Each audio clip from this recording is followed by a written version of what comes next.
Welcome to the Korea Pro podcast. I'm your host, Jeongmin Kim, the editorial director of Korea Pro. And I'm John Lee, the editor of Korea Pro. Join us for a weekly 15-minute conversation as we dive into the most pressing stories shaping South Korea and dissect the most complicated ones for you. From politics to culture, technology to society, we've got you covered. So stay ahead of the curve and never be sidelined again. So get ready for a fresh perspective on South Korea's news. This is the Korea Pro podcast. All right, everyone. Welcome back to the Korea Pro podcast. It is now Thursday, November 7th. It is a little bit 4 p.m. And we have had huge news coming out of the What U.S. news? Donald Trump, the very first felon to have been voted into the presidency, is now going to come back in January 2025. Right, and I know that whichever podcast that you listen to regularly, everybody's going to talk about this. So we won't go into the U.S. election details per se, but let's kick off immediately with a response from South Korea. Very first thing, President Yoon Suk-yeol had a phone call with President-elect Donald Trump. I can't believe that I'm saying that again. He had a phone call with Trump, and they said that they are going to have a meeting as soon as possible. Right, and not a little bit, but before that, we were jotting down list of all the world leaders and how quickly they did in tweeting or messaging President-elect Trump to congratulate him. And I believe Yoon was like a fourth or fifth or something. He was definitely one of the first top 10. And then just this morning, Seoul time, around 8 a.m., Yoon says, and also his Deputy Director of the National Security Office confirmed that Trump had a phone call with Yoon for around 12 minutes. It was a pretty short phone call, and Yoon did a press conference right afterward. It was all about domestic issue that we won't go into today. But he also said things such as Trump appeared still very much interested in North Korea issue. He was the one that brought up the issue to Yoon to, ask what's going on there. And apparently, Yoon congratulated Trump for winning under the grand slogan of Make America Great Again. Well, he knows how to blow smoke up someone's posterior. I'm pretty sure they have planned that strategy for months now. But it seems pretty clear that the South Korean government's game plan right now is to get as close as possible to Trump personally and as soon as possible. And this is North Korea related, of course, so we won't spend too much time talking about this. But if Trump decides to go back to meet with Kim Jong-un, this is going to require Seoul to have a complete 180 turn on its foreign policy. Or not. It really depends on what kind of deal that Trump will bring to Kim Jong-un and also whether or not North Korea will be interested in talking to the U.S. right now, regardless of whether it's Trump or Harris.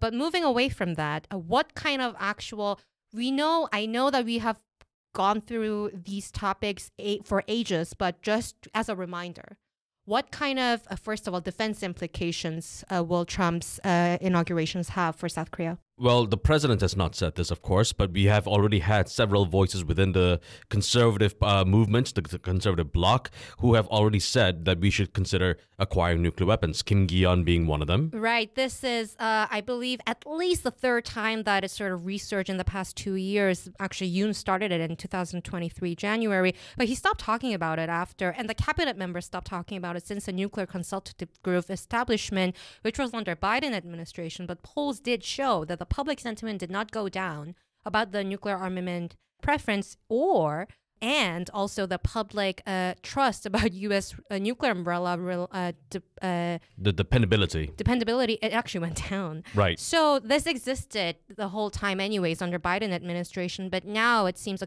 some conservatives, at least 3 so far in the past week, are taking this opportunity to bring the issue back, really. Now, we don't know if this will actually lead to any sort of actual nuclear armament.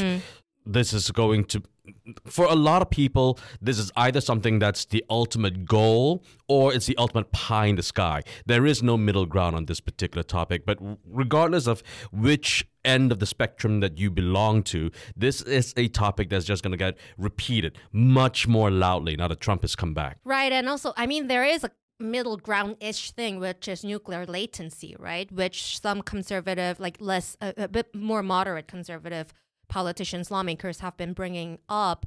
But a lot of experts I've just spoke to, they also said that it might be actually a good game plan for the conservatives to have to just discuss it privately and just leak it to media, because it kind of shows that South Koreans are serious about their defense. But that's the whole thing, isn't it? Yes, they can discuss nuclear latency as well, but everyone around the world already understands South Korea's predicament, and they know the nuclear latency is just the next step before acquiring the actual bomb. Yeah, of course. And so there's going to be a lot of pushback against nuclear latency as well.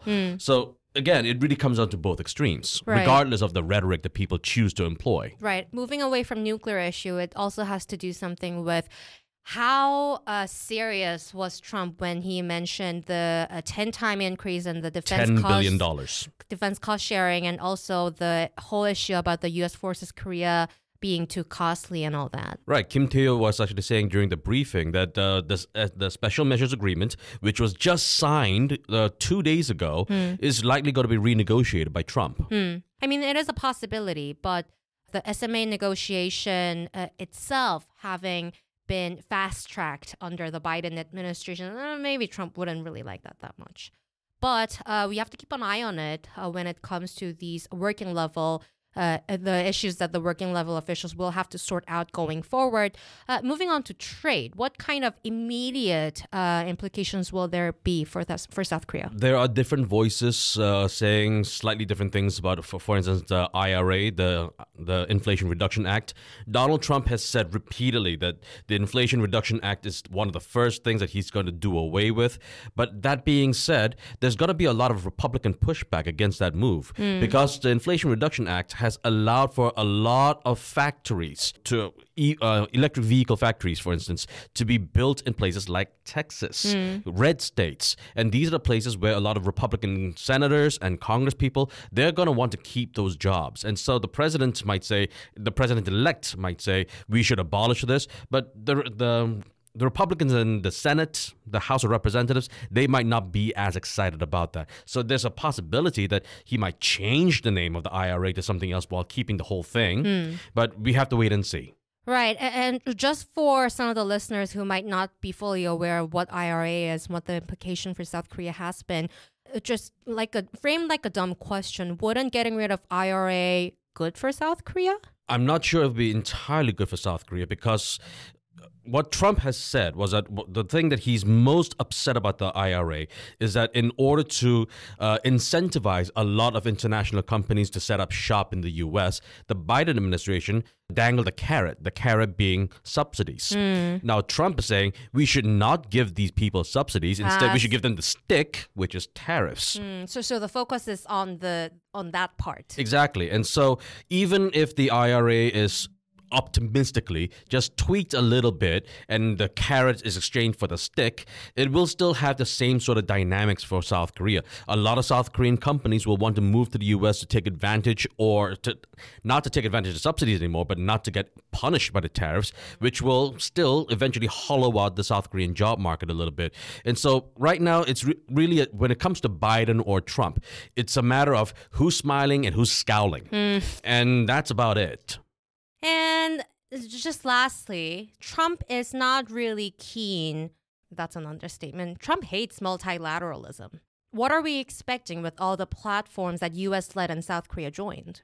Well, the biggest one, of course, being IPEF, the Indo-Pacific Economic Forum. But the thing about the IPEF is that even if it's gotten rid of, it's not that big of a loss. Biden didn't do much with IPEF. Well, there were 4 pillars, John. The 4 pillars that were just there in name only. But yeah, regarding IPEF, this is the most frustrating thing about with hindsight now. The Biden administration had actually wanted to beef up IPEF, actually give it some real muscle and teeth. But they were saying, oh, this is an election year, though. If we try to actually move ahead with IPEF and actually make it a real trade bloc, we might lose votes. Whoops. They didn't do it, and they still lost votes anyway. So they should have furnished the lobby with pillars. But didn't furnish it. Didn't do it at all. No pillars, no walls, no roof, nada. And so because it never grew into what it was supposed to become, getting rid of that name, well, whatever. I suppose the optimist would have said at least there was some hope that it might have become something in the future. But that's, again, I'm repeating myself, pie in the sky, because it was never anything, and it's now going into the dustbin of history soon. Next topic, more international security issue, Ukraine.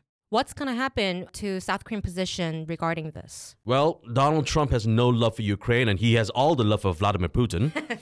And so what the U.S. does with Ukraine and Russia, that we can't really speculate on that, although we can guess. But what Seoul is likely going to think is that Donald Trump is going to withdraw a lot of the funds, a lot of the armaments, a lot of the pledges that the Biden administration has made to defend Ukraine. And if that happens, then what benefit would South Korea really have to send troops or observers or equipment to Ukraine? How about sell more weapons to Europe? Well, that might happen. The Europeans might want to buy more weapons, but we have to remember that weapons, these are all very political deals. Yes, Poland was that one country in Europe that was saying, all right, let's buy as much as we can from as many people as we can, which is why they spent billions of dollars on buying Korean equipment. But not every other country in Europe has done that. Exactly. The Europeans have been very protective of their own defense sectors. And the French President Macron, he has said that they should actually, the European countries should get together and say no more South Korean weapons. They want to defend their own sectors. And so, sure, maybe Donald Trump will say no more weapons for Ukraine, no more NATO, NATO's gone or whatever. But even in that worst case scenario, and the Europeans decide to spend, 5% of their GDP on national defense, good luck with that happening. But even if they do decide to do that, they're not going to line up to buy South Korean weapons. They're going to line up to actually reestablish their own manufacturing base. Really, lastly, a nuclear power plant issue. What's going to happen to that?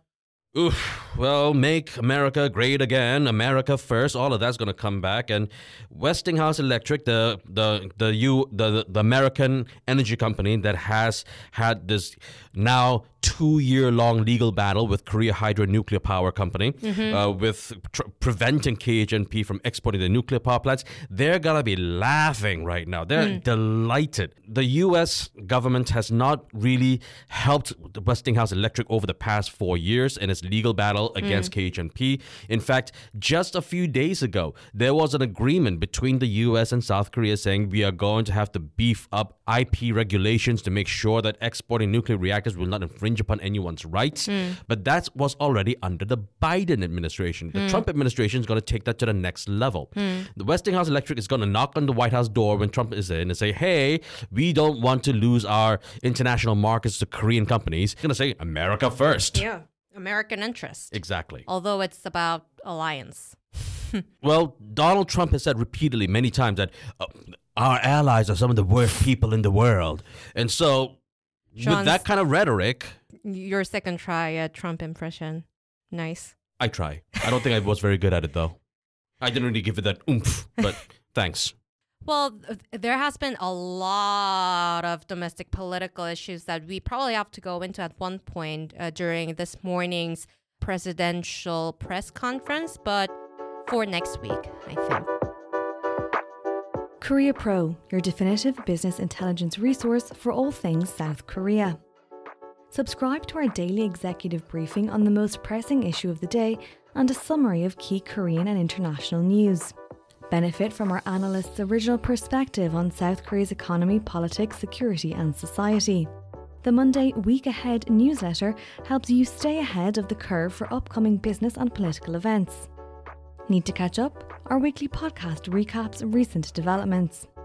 Trusted by leading corporations, government agencies and research institutions, Korea Pro delivers essential business intelligence daily. Stay ahead in South Korea's rapidly evolving environment. Visit koreapro.org/podcast. Korea Pro, never be sidelined again.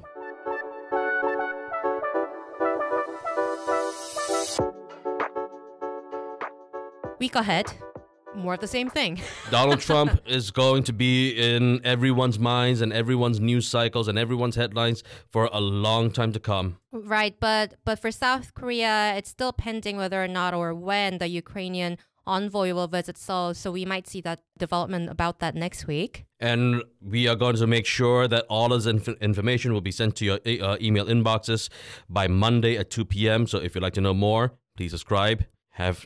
Try to have a good weekend, everyone. Bye. And that's a wrap. Thanks for tuning in. If you want to know more, sign up for our daily executive briefings. We brief you on all you need to know from the past 24 hours and why they matter every morning in your inboxes. Don't forget to subscribe to our podcast for your weekly dose of insight. And until next time, I'm Jeongmin Kim. And I'm John Lin. Stay connected, stay informed, and we'll see you next time on the Great Pro Podcast.